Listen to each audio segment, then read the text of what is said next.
Hello लो pop culture fans, स्वागत है pop culture talks की ब्रांड न्यू वीडियो में। और हाँ, मैं जानता हूँ मैंने ये वीडियो डालने में देरी कर दी है और हो सकता है जब तक मैं ये वीडियो डाल रहा हूँ सीक्रेट इमेजर का एपिसोड 4 आ चुका होगा।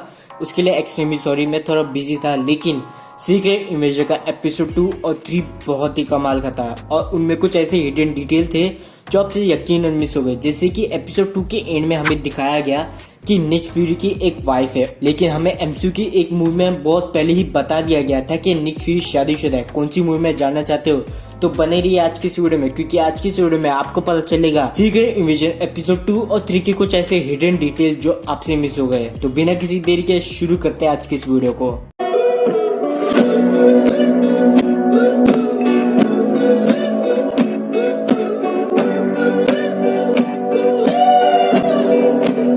तो शुरुआत करते हैं हमारे प्यारे निक फ्यूरी से, जहां एपिसोड 2 की शुरुआत में हमें दिखाया गया कि निक फ्यूरी टेलोस को 1997 से जानता है। जहां टेलोस के ही सामने निक फ्यूरी ने बचे हुए स्कल जो धरती पे छुप के रह रहे थे उनसे मदद मांगी थी कि वो अपने भेष बदलने की ताकत से कुछ ऐसे सीक्रेट इंफॉर्मेशन निकाले जो उनके लिए काम है। उसके बदले में वो और कैप्टन मार्वल उनके लिए एक सुरक्षित प्लेनेट खोजेंगे। और इसी चीज की वजह से टेलोस अभी भड़का हुआ है कि निक फ्यूरी और कैप्टन मार्वल ने हमारी पावर्स का इस्तेमाल किया लेकिन हमारे लिए कोई घर नहीं ढूंढा। और तो ये सीन डायरेक्ट कनेक्ट हो रहा है एपिसोड 3 में हुए निक फ्यूरी और टेलोस के बीच बातों की, जहां टेलोस ने साफ साफ कहा था कि निक फ्यूरी को जो कुछ भी मुकाम मिला है वो सब कुछ हम स्कल्स की वजह से मिला है, चाहे वो डायरेक्टर ऑफ शील्ड हो या फिर पूरी दुनिया में जो निक फ्यूरी का खौफ है वो सब कुछ स्कल्स की मदद से मिला है। और इतना ही काफी नहीं था कि एपिसोड 2 के एंड में हमें दिखाया गया कि निक फ्यूरी शादीशुदा है और उसकी वाइफ और कोई नहीं बल्कि एक स्कल है, जो कि हैरानी की बात थी।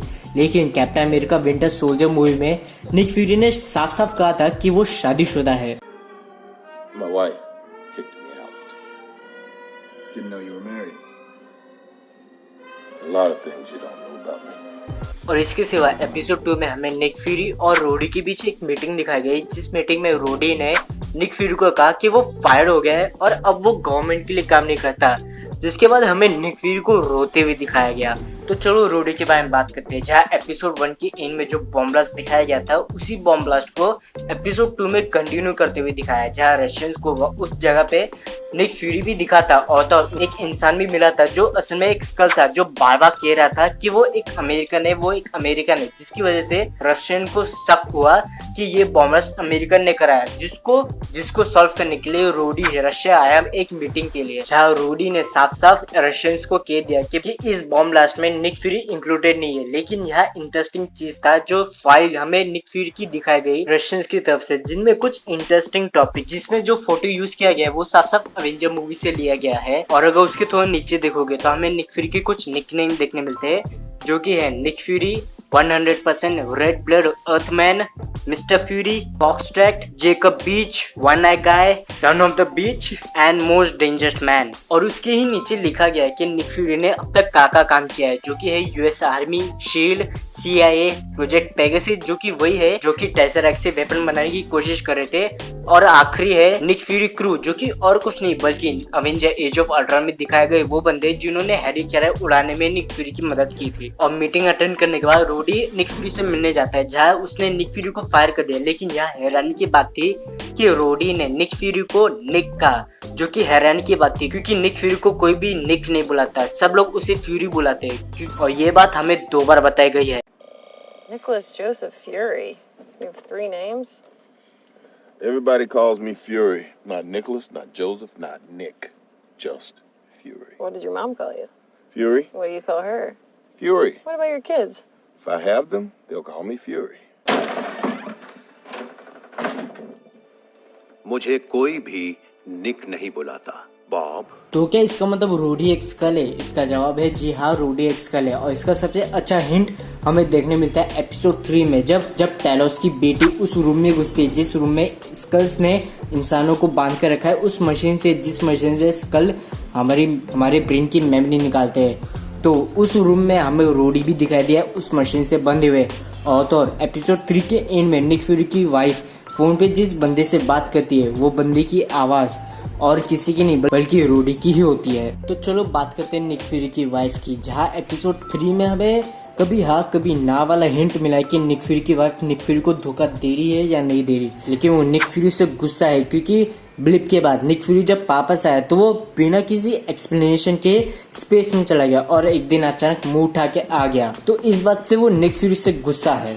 और हाँ एक और बात, एपिसोड 3 के शुरुआत में जब हमें 1998 का टाइमलाइन दिखाया जाता है तो निक फ्यूरी की वाइफ वहाँ जो निक फ्यूरी को लिफाफा देती है तो लिफाफा देते समय वो ड्रेकऑफ का नाम लेती है। और अगर आपको पता नहीं तो ड्रेकऑफ और कोई नहीं बल्कि ब्लैक विडो मूवी में दिखाया गया विलन है जो रेड रूम का लीडर होता है, जिसे एक चीज पता चल जाती है कि ब्लैक विडो का अवेंजर और शील्ड ज्वाइन करना भी स्कल की ही वजह से पॉसिबल हो पाया। तो चलो अब बात करते हैं सुपर स्कल्स के बारे में, जहाँ कॉमिक में हमें सुपर स्कल सबसे पहले वो फैंटास्टिक फोर की कॉमिक में दिखा था, जहाँ उस कॉमिक में एक स्कल फैंटास्टिक फोर के चारों मेंबर्स की पावर कॉपी कर लेता है, जिसके बाद वो चारों मेंबर्स की पावर को इस्तेमाल कर पाता है। और अगर आपको देखने के वो चारों मेंबर्स की पावर को एक साथ कैसे इस्तेमाल करता है तो आपको ज्यादा मेहनत नहीं बल्कि फैंटास्टिक फोर की पुरानी movie fantastic four 2 rise of the silver surfer movie देखनी पड़ेगी। Friend of mine, it's clobbering time.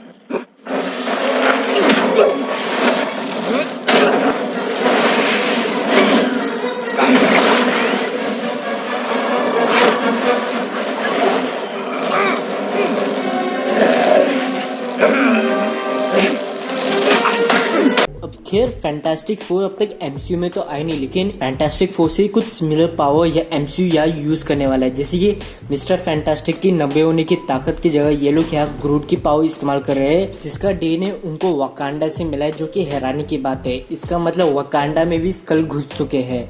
और दूसरा आता है ह्यूमन टॉर्च, जहाँ ह्यूमन टॉर्च की पावर की जगह वो एक्सट्रीमिस्ट यूज कर रहे हैं, जो हमें आयरन मैन 3 में दिखा था और एपिसोड 3 में भी हमें ग्रेविक उन पावर को यूज करते हुए दिखाई दिया है। और फिर आता है थिंक, जिसकी पावर की जगह वो इन्फिनिटी वॉर में दिखाया गया स्कल ऑफ टीडन दिखाएंगे, जिसका कटा हुआ हाथ धरती पे ही रह गया था, अगर आपको इन्फिनिटी वॉर मूवी याद है तो। और फिर आती है इनविजिबल वुमन, जिससे सिमिलर पावर तो हमें दिखाया नहीं गया, लेकिन उसकी जगह ये लोग एक फ्रॉस्ट बीस्ट इस्तेमाल करने वाले हैं, जो अगर आपको Thor the dark world movie का मिड सीन याद है तो उसपे साफ साफ दिखाया था कि वो फ्रॉस्ट बीस्ट धरती पे ही छूट गया।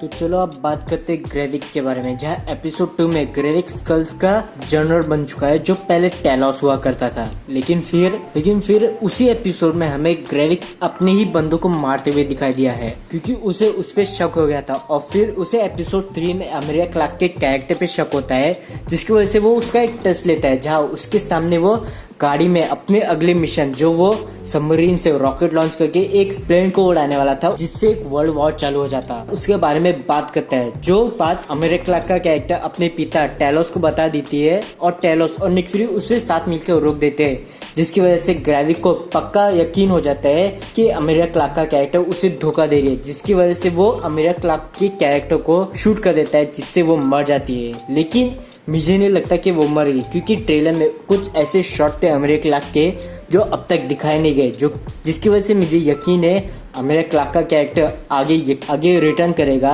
लेकिन कैसे? अब यहाँ पर 2 ऑप्शन आते हैं। पहला कि अमेरिका क्लार्क मरी नहीं है, उसने नाटक किया मरने का, या फिर दूसरा ऑप्शन अमेरिका क्लार्क ने जिस इंसान का रूप लिया था वो कैरेक्टर आ जाएगा। तो आज के लिए सिर्फ इतना है गाइस। आई होप आप लोगों को वीडियो पसंद आए। अगर पसंद आए तो वीडियो को लाइक कीजिए और मुझे कमेंट सेक्शन में बताइए कि मुझे क्या इंप्रूव करना चाहिए, और मुझे ये भी बताइए कि आपको कौन से पॉप कल्चर कंटेंट के ऊपर वीडियो चाहिए, मैं बना के दूंगा। और उस वीडियो को देखने के लिए चैनल को सब्सक्राइब और बाजू में दिख रहे बेल आइकन को भी दबा दीजिए। तो आज के लिए सिर्फ इतना है गाइस, मिलते हैं नेक्स्ट टाइम, और नेक्स्ट टाइम के लिए be safe, be pop culture fan.